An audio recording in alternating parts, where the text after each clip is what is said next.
नेपाल और भारत के बीच संबंध हजारों साल पुराने और गहरे हैं, जो वैदिक काल से लेकर आधुनिक युग तक अपनी सांस्कृतिक, धार्मिक, राजनीतिक और आर्थिक बुनियाद पर टिके हुए हैं। दोनों देशों का इतिहास साझा सभ्यता, सांस्कृतिक आदान प्रदान और धार्मिक परंपराओं का जीवंत उदाहरण है।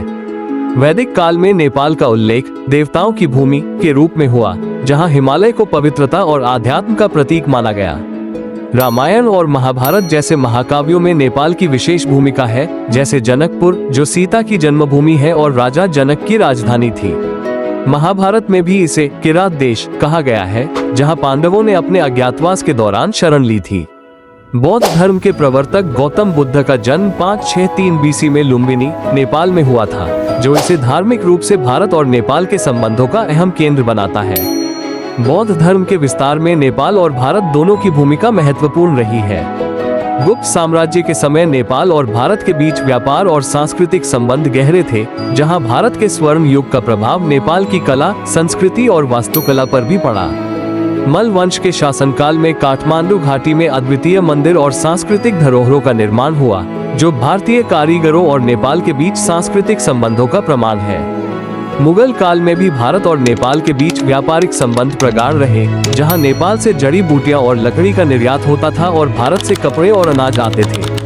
18वीं शताब्दी में गोरखा साम्राज्य के संस्थापक पृथ्वीनारायण शाह ने आधुनिक नेपाल की नींव रखी और भारत के साथ कूटनीतिक संबंध स्थापित किए। ब्रिटिश काल में नेपाल ने अपनी स्वतंत्रता बनाए रखी, जबकि भारत उपनिवेश बन गया। 1816 में सुगौली संधि के बाद नेपाल ने ब्रिटिश भारत को कुछ क्षेत्र सौंपा, लेकिन अपनी स्वायत्तता बचाई।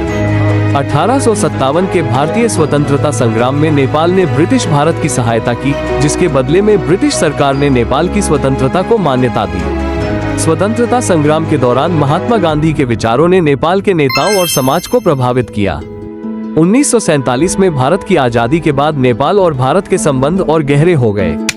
1950 में भारत और नेपाल के बीच शांति और मित्रता संधि हुई, जिसने व्यापार, आवागमन और राजनीतिक संबंधों को मजबूत किया। धार्मिक रूप से दोनों देश हिंदू और बौद्ध धर्म के प्रमुख केंद्र हैं, जहां पशुपतिनाथ मंदिर और काशी विश्वनाथ मंदिर श्रद्धा और आस्था के प्रतीक हैं। भाषाई और साहित्यिक रूप से संस्कृत, हिंदी और नेपाली भाषाओं में समानता है, जो दोनों देशों के सांस्कृतिक संबंधों को मजबूत करती है। दशहरा, दीपावली, होली जैसे त्योहार दोनों देशों में समान उत्साह से मनाए जाते हैं। आर्थिक रूप से नेपाल भारत पर निर्भर है, जबकि भारत नेपाल को बुनियादी ढांचे, शिक्षा, स्वास्थ्य और कृषि में सहायता प्रदान करता है। दोनों देशों के बीच खुली सीमा है, जिससे नागरिक बिना वीजा के यात्रा कर सकते हैं। हालांकि समय समय पर सीमा विवाद और राजनीतिक मतभेद होते हैं, लेकिन सांस्कृतिक और ऐतिहासिक संबंधों के कारण यह मित्रता बनी रहती है।